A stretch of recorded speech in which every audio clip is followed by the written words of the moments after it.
बहुत पुराने समय की बात है। एक बहुत गरीब औरत ने एक सुंदर बेटे को जन्म दिया।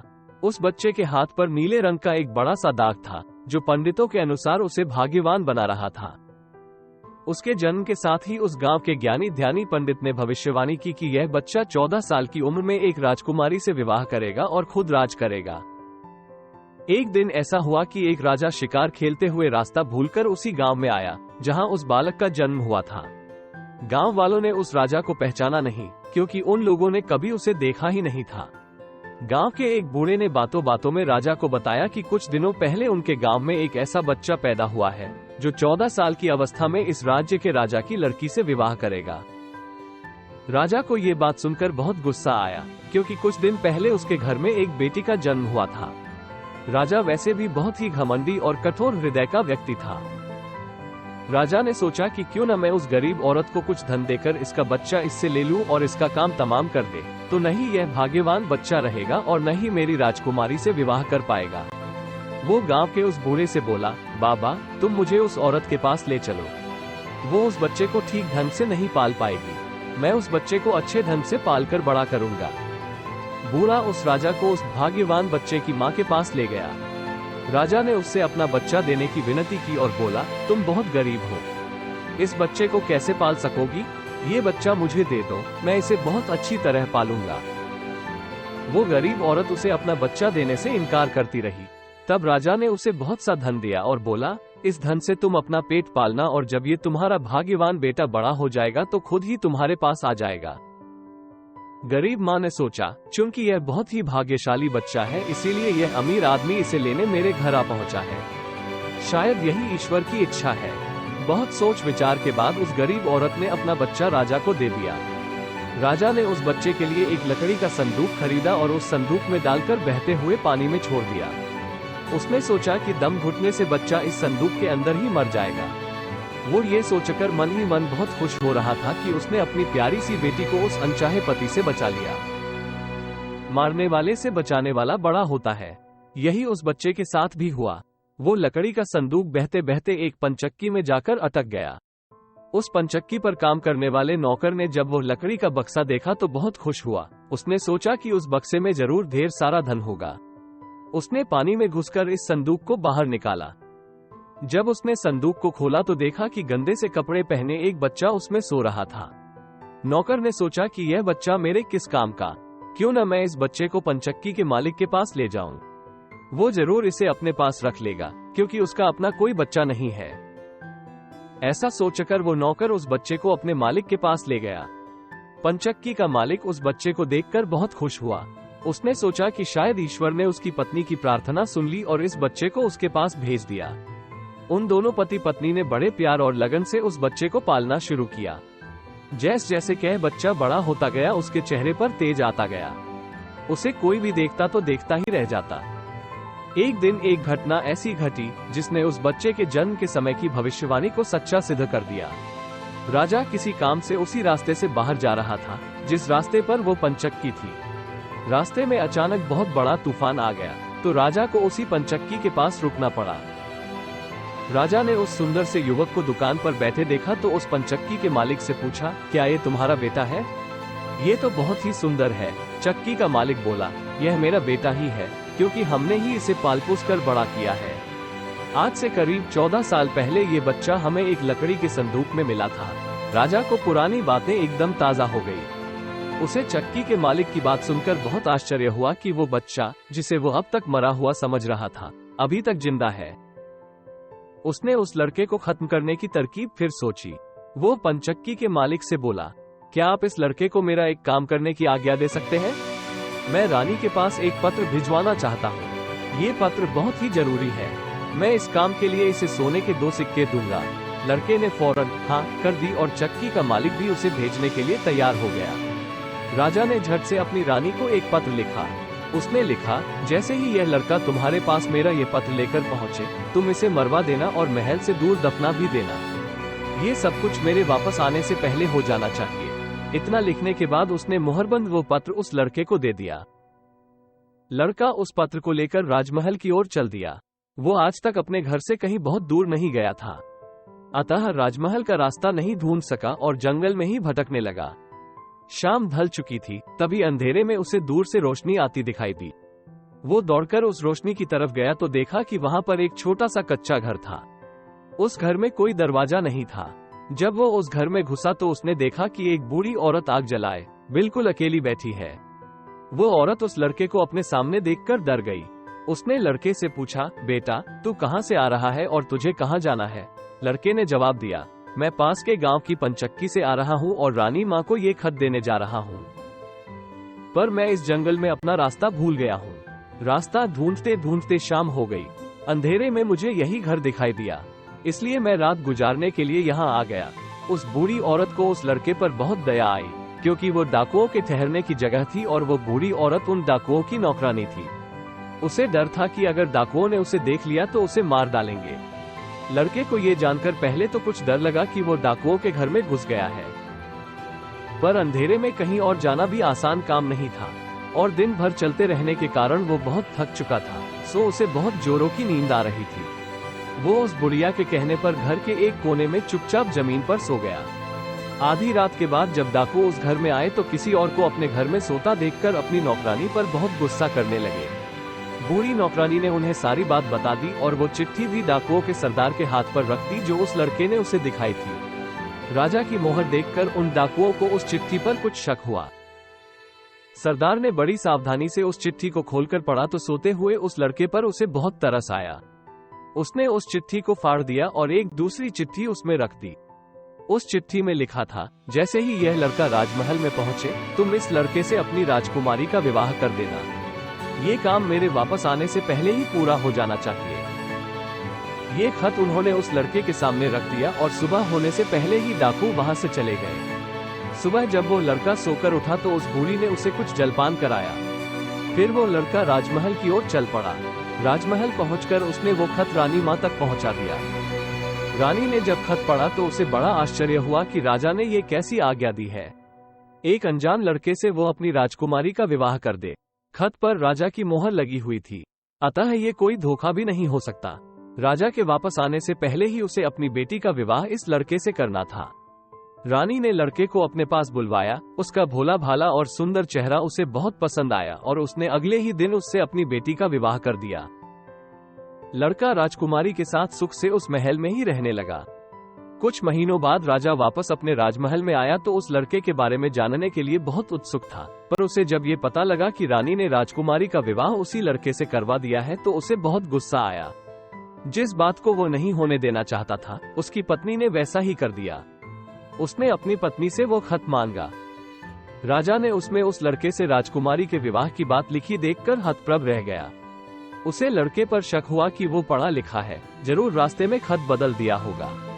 उसने लड़के को अपने पास बुलवाया और उसे सच्चाई बताने की आज्ञा दी। लड़का बोला, हे राजन, मुझे कुछ नहीं पता कि इस खत में आपने क्या लिखा था, क्योंकि मैं तो इसे ऐसा ही लेकर आ गया। हाँ, जंगल में मैंने एक पुराने घर में रात जरूर गुजारी थी, क्योंकि मैं राजमहल का रास्ता नहीं ढूंढ पाया था और जंगल में भटक गया था। राजा को उस लड़के की बात पर विश्वास नहीं हुआ। वैसे भी राजा को उस लड़के से बहुत नफरत थी। वो नहीं चाहता था कि उसकी बेटी से शादी करने के बाद वो इस राज्य का राजा बने। वो लड़के से बोला, मेरी गैरहाजिरी में रानी ने मेरी बेटी की शादी तुझ कंगाल से कर दी है, पर मैं इस शादी को तब तक अपनी सहमति नहीं दूंगा जब तक तू मुझे शैतान के 3 सोने के बाल नहीं लाकर देगा। जब तू ये 3 सोने के बाल मुझे देगा तभी सही मायने में उसका पति बन पाएगा। राजा ने ऐसी असंभव शर्त इसलिए रखी थी कि 3 सोने के बाल ढूंढते ढूंढते ही यह लड़का कहीं मर खप जाएगा। इस प्रकार उसे इस लड़के से अपने आप छुटकारा मिल जाएगा। अब लड़के के आगे राजा की आज्ञा का पालन करने के अलावा कोई और रास्ता नहीं था, क्योंकि अगर वो राजा की आज्ञा का उल्लंघन करेगा तो भी राजा उसे मरवा देगा। इससे अच्छा है कि बाहर जाकर ढूंढने पर शायद वो 3 सोने के बाल लाने में सफल हो जाए। वो अगले दिन अंधेरे ही शैतान के सोने के बाल ढूंढने निकल पड़ा। चलते चलते वो एक बड़े शहर में पहुंचा। शहर की सीमा पर एक बड़ा सा गेट था जिस पर हथियारबंद सिपाही पहरा दे रहा था। सिपाही ने उस लड़के से पूछा, यहाँ तुम्हारा क्या काम है? क्या तुम कुछ समझते और जानते हो? लड़का बोला, मैं सब कुछ समझता और जानता हूँ। सिपाही बोला, अगर तुम सब कुछ जानते हो तो हम पर भी एक मेहरबानी करो। हमें भी बताओ कि शहर की सीमा पर यह जो कुआं है, पहले इससे मीठा पानी निकलता था, पर अब इसमें पानी ही नहीं है। ये सूख गया है, क्यों? लड़का बोला, अभी तुम थोड़ा सब्र करो, जब मैं अपना काम खत्म करके वापस आऊंगा तो तुम्हें बताऊंगा। इतना कहकर वो गेट से निकलकर आगे गया। उसके बाद वो दूसरे शहर के बड़े से गेट के पास पहुंचा तो वहां पर भी एक हथियारबंद सिपाही पहरा दे रहा था। उस सिपाही ने भी उस लड़के से पहले वाले सिपाही जैसा सवाल पूछा तो लड़के ने उसे भी वही जवाब दिया। सिपाही बोला, अगर तुम सब कुछ समझते और जानते हो तो कृपा करके मुझे इतना बताओ कि इस शहर की सीमा पर जो सेब का पेड़ लगा है उसमें पहले सोने के सेब लगते थे, पर अब ये पूरी तरह सूख गया है, अब इसमें पत्तियां भी नहीं लगती। ऐसा क्यों? लड़का बोला, थोड़ा इंतजार करो, अपना काम पूरा करके आने पर मैं इसका जवाब तुम्हें बताऊंगा। इतना कहकर वह आगे चल दिया और चलते चलते तीसरे शहर की सीमा पर पहुंचा तो वहां पर एक बड़ी सी नदी थी जिसमें एक छोटी सी नाव थी और एक नाविक उस पर बैठा था। नाविक ने उससे पूछा, तुम यहाँ क्यों आए हो और यहाँ के बारे में क्या समझते जानते हो? लड़का बोला, मैं सब कुछ जानता हूँ। नाविक बोला, अगर तुम सब कुछ समझते और जानते हो तो कृपा करके मुझे बताओ कि आने जाने के इस काम से मुझे छुटकारा कैसे मिलेगा? लड़का बोला, इस सवाल का जवाब मेरे वापस आने पर तुम्हें जरूर मिलेगा, पर पहले तुम मुझे नदी पार करवाओ। नाविक ने उसे अपनी नाव पर बैठाकर दूसरे किनारे पर छोड़ दिया। जैसे ही वो नदी के दूसरे किनारे पर गया, उसे वहां नीचे की ओर जाने वाला कच्चा और अंधेरा सा रास्ता दिखाई दिया। वो उसी रास्ते पर चल पड़ा। काफी नीचे पहुंचने पर उसे एक बूढ़ी औरत आंगन में बैठी हुई दिखाई पड़ी। जैसे ही उसने उस घर में प्रवेश किया तो उस बूढ़ी औरत ने उससे पूछा, अरे बच्चे, तू कौन है और यहाँ पर क्यों आया है? तुझे पता नहीं कि यहाँ पर शैतान रहता है? लड़का बोला, मैं ठीक जगह पर आ गया हूँ, अब तुम मेरी सहायता करो। मुझे शैतान के सिर के 3 सोने के बाल चाहिए, नहीं तो मुझे मेरी पत्नी वापस नहीं मिलेगी। बूढ़ी औरत बोली, बेटा, ये तो तेरी बहुत बड़ी मांग है, इसे पूरा करना इतना आसान नहीं है। जब राक्षस घर वापस आकर तुझे यहाँ देखेगा तो कच्चा ही चबा जाएगा, इसलिए मुझे ही तेरी रक्षा करनी पड़ेगी। उस बूढ़ी औरत को लड़के पर तरस आया। उसने चीटा बनाकर उसे अपनी स्कर्ट की चुन्नटों में छुपा लिया। लड़का बोला, बूढ़ी माँ, मुझे आपसे 3 सवालों के जवाब भी पूछने हैं। पहला सवाल है, एक कुआं जिसमें से पहले शरबत की तरह मीठा पानी निकलता था, आजकल क्यों सूख गया है? दूसरा सवाल है कि एक सेब का पेड़ जिस पर पहले सोने के सेब लगते थे, अब उस पर पत्ते भी नहीं लगते, वो पेड़ क्यों सूख गया है? तीसरा सवाल है कि एक नाविक को क्यों हमेशा इधर से उधर जाना पड़ता है, उसे इससे छुटकारा क्यों नहीं मिलता? बूढ़ी धाय माँ बोली, ये तीनों बड़े कठिन सवाल हैं। इन सवालों के जवाब भी हमें राक्षस से ही मिल सकते हैं। मैं तेरे लिए ये कोशिश भी जरूर करूंगी, पर अब तू चुपचाप छुप जा, नहीं तो जिंदा नहीं बच सकता। शाम को राक्षस घर पहुंचा। अंदर घुसते ही उसने शोर मचाना शुरू कर दिया, मुझे अपने घर में किसी मनुष्य की गंध आ रही है, आज जरूर कुछ गड़बड़ है। यहाँ कौन आदमी आया था? इतना कहकर उसने पूरे घर में झांक कर देखा, पर उसे कोई भी मनुष्य नहीं मिला। उसकी धाई माँ उस पर गुस्सा करने लगी और बोली, अभी कुछ देर पहले ही तो मैंने पूरा घर साफ किया है, मुझे तो यहाँ कोई मनुष्य नहीं दिखाई दिया, लगता है तेरी नाक में ही मानस गंध घुस गई है। चुपचाप आराम से बैठ और भोजन कर। राक्षस को जब कोई मनुष्य नहीं मिला तो उसे अपनी धाई माँ की बात पर विश्वास करना पड़ा। वो चुपचाप खाना खाकर वही जमीन पर बिछी हुई बड़ी सी चटाई पर लेट गया। लेटते ही उसे नींद आ गई। उसकी धाई माँ भी आज उसके पास बिछी दूसरी चटाई पर लेट गई, क्योंकि आज उसे उस राक्षस के बालों से उसके सोने के 3 बाल तोड़ने थे। जब राक्षस नींद में जोर जोर से खर्टी लेने लगा तो धाई माँ ने उसके सिर से सोने का एक बाल उखाड़ लिया। राक्षस दर्द से कराह उठा, ओ माँ, तू ये क्या कर रही है? मेरे बाल क्यों खींच रही है? धाई माँ बोली, बेटा, मैंने अभी भयंकर सपना देखा तो डर के मारे तेरे बाल पकड़ लिए। राक्षस बोला, ऐसा कौन सा सपना था जिससे तू इतना डर गई? बूढ़ी धाई माँ बोली, मैंने सपने में देखा कि बाजार वाला कुआं जिससे शरबत निकलता था अब सूखा पड़ा है, इसमें किसका कसूर है? राक्षस बोला, इसे सिवाय मेरे कोई नहीं जानता। उस कुएं के नीचे एक बड़ा सा पत्थर है और उसी पत्थर के नीचे एक बड़ा सा मेघ रहता है। अगर उस बड़े से मेघ को मार दिया जाए तो उस कुएं से फिर से शरबत निकलना शुरू हो जाएगा। इतना कहकर राक्षस फिर जोर जोर से खर्टी भरने लगा। धाई माँ को जब विश्वास हो गया कि राक्षस पूरी तरह से सो गया है तो उसने उसके सिर से सोने का दूसरा बाल उखाड़ लिया। राक्षस फिर जोर से चीखा, ओ माँ, ये तू क्या कर रही है? धाई माँ बोली, बेटा, बुरा मत मान, मैंने फिर से एक अजीब सा सपना देखा था। तभी डर के मारे तेरे बाल मेरे हाथ में आ गए। राक्षस ने पूछा, ऐसा कैसा सपना था जिससे तू इतना डर गई थी? बूढ़ी माँ बोली, मैंने सपने में देखा कि उस राज की सीमा पर जो सेब का एक पेड़ है, जिस पर पहले सोने के सेब लगते थे, अब सूख गया है। इसके सूखने का क्या कारण है? राक्षस बोला, इस पेड़ की जड़ में एक चूहा रहता है जो इसकी जड़ों को काटता रहता है। अगर उस चूहे को मार दिया जाए तो वो पेड़ फिर से सोने के सेब देने लगेगा। पर अब तो मुझे अपने सपनों से परेशान मत कर, मुझे चैन से सोने दे। इतना कहकर थोड़ी देर बाद वह राक्षस फिर जोर जोर से खर्राटे लेने लगा। जैसे ही बूढ़ी माँ को लगा कि राक्षस सचमुच सो गया है, तो उसने तीसरी बार सोने का बाल उखाड़ लिया। अब तो राक्षस गुस्से से आग बबूला हो गया और धाय माँ को खरी खोटी सुनाने लगा। धाय माँ उसे शांत करने की कोशिश करने लगी, फिर बड़े प्यार से बोली, बेटा, मैं इन अजीब अजीब सपनों का क्या करूं? अभी अभी मैंने फिर से एक अजीब सपना देखा। राक्षस बोला, ऐसा कौन सा सपना देखा, जल्दी कह, मुझे जोर से नींद आ रही है।